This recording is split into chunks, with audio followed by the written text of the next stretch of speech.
السلام علیکم ورحمۃ اللہ وبرکاتہ۔ نحو قاسمی کا یہ 8واں درس ہے، جس میں انشاءاللہ ہم لوگ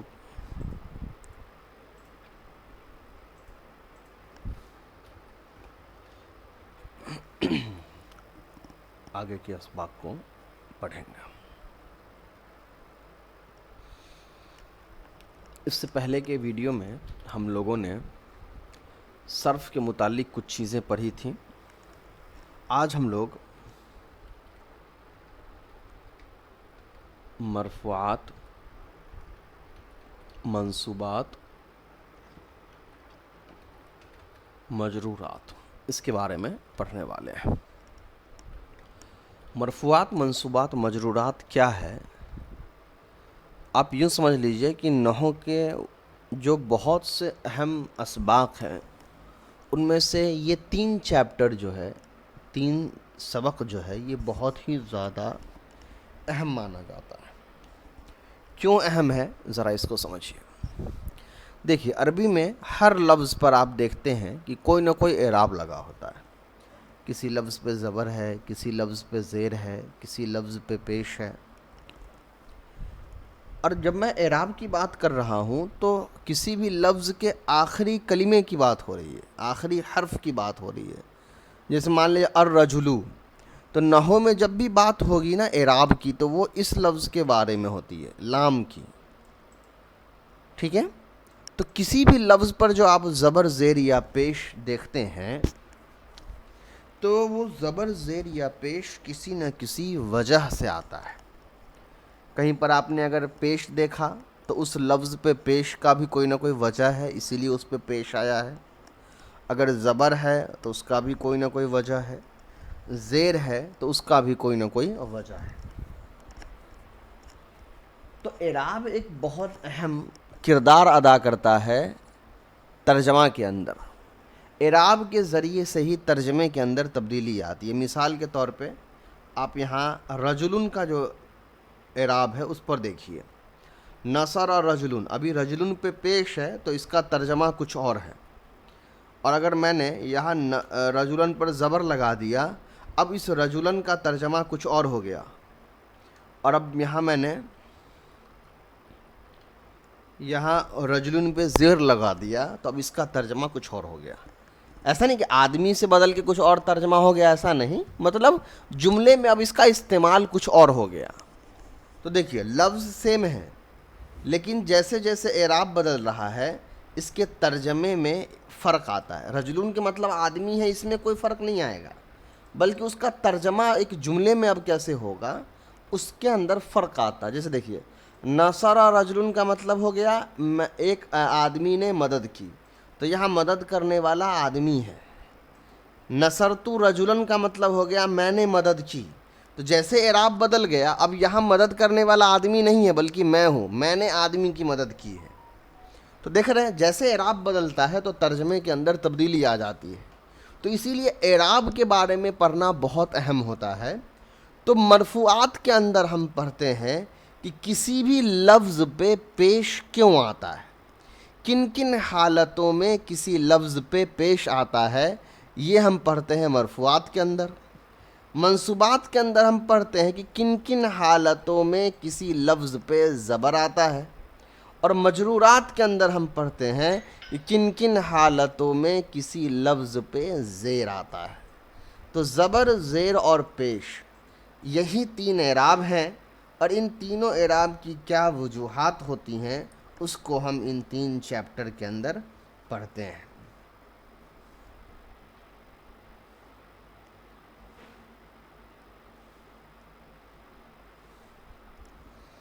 چلیے، تو اس کی تفصیلات جو ہے پورا وہ تو ہم کتاب سے پڑھیں گے، یہاں کچھ چیزیں جو اہم ہیں اس کو تھوڑا سا شارٹ میں سمجھیں گے، کیونکہ اس کے بعد اگلے ویڈیو سے ہم لوگ سیدھا کتاب ہی شروع کرنے والے ہیں۔ دیکھیے، مجرورات کو پہلے پڑھ لیتے ہیں۔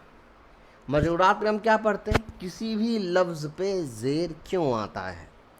ہم خود جانتے ہیں کہ پورے عربی زبان میں کسی بھی لفظ پہ زیر آنے کی حالت جری میں ہونے کی دو ہی وجہ ہوتی ہے، ایک یہ یا تو وہ لفظ خود مضاف الیہ ہوتا ہے، جیسے قلم رجل، تو یہاں رجل پہ زیر آیا مضاف الیہ ہونے کی وجہ سے، یا دوسرا یہ کہ کوئی حرف جر اس کے اوپر لگا ہوتا ہے، جیسے علی رجل، یہاں رجل پر زیر علی حرف جر کی وجہ سے آیا۔ تو عربی میں زیر آنے کے دو وجہ ہیں، ایک یا تو وہ لفظ مضاف الیہ ہو کیونکہ مضاف الیہ پر ہمیشہ زیر آتا ہے، یا دوسرا وہ لفظ سے پہلے حرف جر ہو، اس لیے کہ حرف جر جب آتا ہے تو زیر دیتا ہے۔ چلیے اس کے بعد ہم پڑھیں گے منصوبات کے بارے میں، زبر آنے کی وجہ۔ زبر آنے کی بہت ساری وجوہات ہیں، اس میں سے ہم صرف آج ایک وجہ پڑھیں گے، وہ ہے مفعول۔ کوئی بھی لفظ اگر مفعول بن رہا ہے تو اس پہ زبر آئے گا۔ صرف کے اندر ہم نے پڑھا ہے کہ مفعول کس کو کہتے ہیں؟ مفعول کہتے ہیں جس پر کام ہوتا ہے۔ جیسے مثال کے طور پہ میں نے یہاں پر لکھا نصر زید امرن، نصر زید امرن، زید نے امر کی مدد کی، تو مدد کرنے کا کام کس پر ہوا ہے؟ امر پر ہوا ہے، تو امر کو ہم کہیں گے کہ یہ مفعول ہے۔ پہچان کیا ہے؟ اس کے اوپر زبر لگا ہوا ہے۔ تو جو مفعول ہوتا ہے، جس پر کام ہوتا ہے، اس پر ہمیشہ زبر ہوتا ہے۔ تو یہ تھا مجرورات اور منصوبات۔ اب آئیے ہم لوگ مرفوعات۔ میں نے نیچے سے کیوں پڑھایا؟ مرفوعات تھوڑا بڑا ہے، منصوبات بھی بڑا ہے، لیکن اس کو ہم کتاب سے حل کریں گے، یہاں نہیں۔ چلیے آگے دیکھیے۔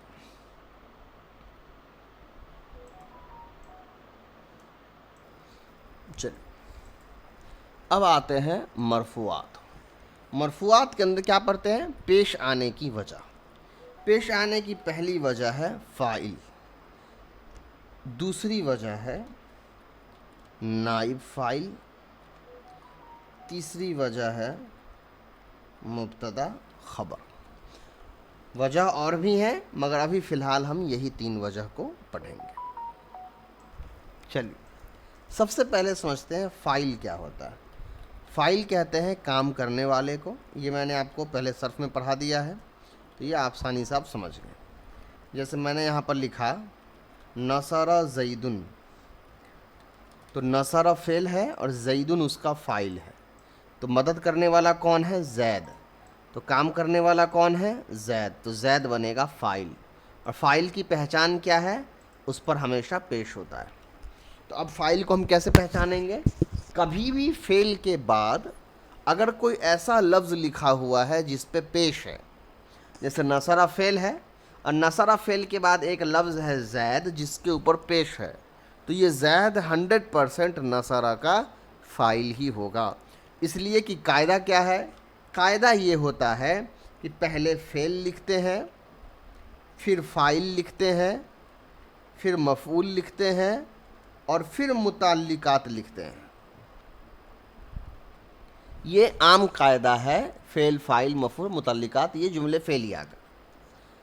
تو فعل کے بعد اگر کوئی ایسا لفظ آیا جس پہ پیش لگا ہوا ہے تو وہ 100% فاعل ہی ہوگا۔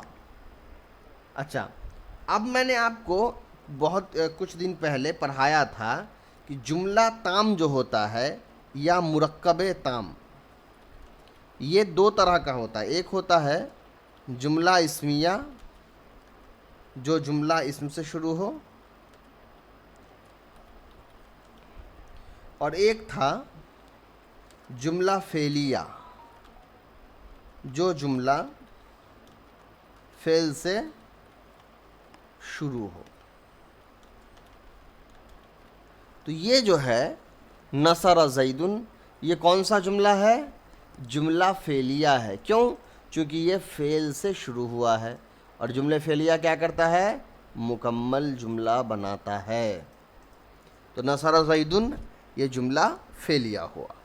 تو جملہ فعلیہ میں سب سے پہلے فعل آئے گا، اس کے بعد فاعل آئے گا، پھر ضرورت ہوئی تو مفعول آئے گا، اور مفعول کے بعد ضرورت ہوئی تو دوسری چیزیں ایڈ کریں گے۔ تو فاعل کا جو اعراب ہوتا ہے وہ کیا ہوتا ہے؟ ہمیشہ اس کے اوپر پیش ہوتا ہے۔ اب فعل فاعل، جب ہم نے جملے فعلیہ کا بحث چھیڑ دیا ہے تو جملے فعلیہ کے بارے میں کچھ چیزیں اور ہم سمجھ لیتے ہیں۔ پہلی بات کیا کہ فعل اور فاعل میں مذکر مؤنث میں برابری ہوتی ہے۔ جیسے زید یہاں پر کیا ہے؟ مذکر ہے، تو فعل بھی ہم نے مذکر لایا ہے۔ اگر میں یہیں زید کی جگہ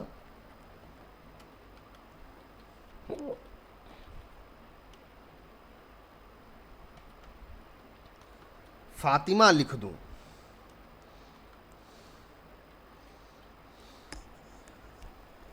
تو نصر فاطمہ میں نہیں لکھ سکتا ہوں، چونکہ فاطمہ مؤنث ہے تو ہمیں نصرت یعنی مؤنث کا صیغہ استعمال کرنا ہوگا، نصرت فاطمتو، تب جا کر کے یہ صحیح ہو جائے گا۔ تو فعل فاعل میں کیا ہوتا ہے؟ مذکر مؤنث میں برابری ہوتی ہے۔ دوسری چیز واحد تثنیہ جمع، اس مثال پہ غور کریے، نصر رجل، نصر رجلانی، نصر رجال۔ ان تینوں مثال میں آپ دیکھیے کہ نصر واحد ہی ہے، نصر واحد ہی ہے، نصر واحد ہے، لیکن ان تینوں مثال میں ایک کا فاعل واحد ہے، ایک کا فاعل تثنیہ ہے، ایک کا جمع ہے، لیکن فعل کیا ہے؟ واحد ہے۔ تو رول کیا ہے؟ فعل کے بعد اگر فاعل لکھا ہوتا ہے، رول غور سے سنیے، چاہیے تو اس کو لکھ بھی لیجئے، فعل کے بعد اگر فاعل لکھا ہوتا ہے تو فاعل چاہے واحد ہو، تثنیہ ہو، جمع ہو، فعل ہمیشہ واحد ہی رہے گا۔ پھر سن لیجئے، فعل کے بعد اگر فاعل ہو تو فاعل چاہے واحد ہو، تثنیہ ہو، جمع ہو، فعل ہر حالت میں واحد ہی رہے گا۔ تو یہ تھا آپ کا فاعل کے متعلق بحث۔ اب آتے ہیں ہم لوگ نائب فاعل پر۔ نائب فاعل کس کو کہتے ہیں؟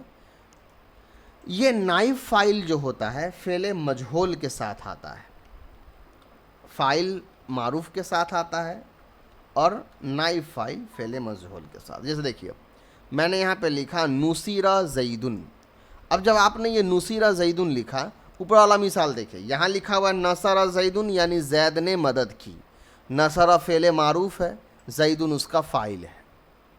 یہاں ہے نصر زیدن، نصر فعل مجہول ہے اور زیدن اس کا نائب فاعل ہے، فعل مجہول کے ساتھ نائب فاعل آتا ہے۔ ترجمہ کیا ہوگا؟ زید کی مدد کی گئی۔ یہاں زید فاعل نہیں ہے، یعنی زید کی مدد کسی نے نہیں کیا ہے، سوری زید نے مدد نہیں کیا ہے بلکہ کسی آدمی نے زید کی مدد کی ہے۔ تو زید اصل میں مفعول تھا جو یہاں فاعل بن گیا، فاعل کی جگہ پر آ گیا ہے۔ تو اب آپ سے کوئی اگر پوچھے کہ بھائی نائب فاعل کیا ہوتا ہے، تو آپ آسان انداز میں کہہ سکتے ہیں کہ نائب فاعل اصل میں مفعول ہوتا ہے جو فاعل کی جگہ پر آ جاتا ہے۔ تو فاعل کی جگہ پر آتا ہے تو اس پر اعراب بھی فاعل والا دے دیتے ہیں، پیش لگا دیتے ہیں۔ پھر سے نائب فاعل کیا ہے؟ نائب فاعل ایک مفعول ہے جو فاعل کا اعراب لے لیتا ہے یا فاعل کی جگہ پر آ جاتا ہے۔ کیا نائب فاعل فعل معروف کے ساتھ آئے گا؟ نہیں، نائب فاعل صرف فعل مجہول کے ساتھ آتا ہے۔ اسی لیے نحو کی کتابوں میں نائب فاعل کو کہتے ہیں مفعول ما لم یسمى فاعلہ، کہ یہ ایک مفعول ہوتا ہے جس کا فاعل معلوم نہیں ہوتا ہے۔ چلیے، تو جو رول فاعل کے ہیں مذکر مؤنث واحد تثنیہ جمع کے، وہی سارے رول نائب فاعل کے بھی ہیں۔ اب آئیے مبتدا خبر پہ۔ مبتدا خبر اصل میں نام ہے جملے اسمیہ کا۔ جملے اسمیہ کیا ہے؟ جو جملہ اسم سے شروع ہوتا ہو۔ تو جو جملہ اسم سے شروع ہوتا ہے وہ ہے جملے اسمیہ۔ جملے اسمیہ کس کی قسم ہے؟ مرکب تام کی، یعنی جملے اسمیہ مکمل جملہ بناتا ہے۔ جملے اسمیہ دو لفظ سے بنتا ہے، جیسے دیکھیں مرکب اضافی دو لفظ سے بنتا ہے، ایک مضاف ایک مضاف الیہ۔ مرکب توصیفی دو لفظ سے بنتا ہے، ایک موصوف ایک صفت۔ ویسے ہی جملے اسمیہ دو لفظ سے بنتا ہے، ایک کہلاتا ہے مبتدا اور دوسرا کہلاتا ہے خبر۔ چلیے اب مبتدا خبر کیا ہے اس کو سمجھ لیتے ہیں۔ مبتدا کا پہلا رول ہے یہ ہمیشہ معرفہ ہوتا ہے اور شروع میں آتا ہے، یعنی جملے کے شروع میں آتا ہے یا جملہ اس سے شروع ہوتا ہے۔ اور خبر جو ہوتا ہے یہ ہمیشہ نکیرہ ہوتا ہے، ہمیشہ تو نہیں لیکن پھر بھی مان کے چلیے ابھی فی الحال ہمیشہ نکیرہ ہوتا ہے اور جملے کے آخر میں آتا ہے۔ اس کا نام ہی ہے خبر، یعنی یہ کیا کرتا ہے، مبتدا کے بارے میں خبر دیتا ہے، ہم کو بتاتا ہے کہ مبتدا کیسا ہے۔ چلیے جیسے مثال کے طور پہ میں نے لکھا الرجل عالم، الرجل عالم میں نے لکھا، اور میں آپ سے پوچھوں کہ اس جملے میں مبتدا کون ہے اور خبر کون ہے تو آپ کیا جواب دیں گے؟ تھوڑا سا ویٹ کر لیجئے اور سوچئے اوپر کی مثال کو دیکھ کر کے کیا ہوگا۔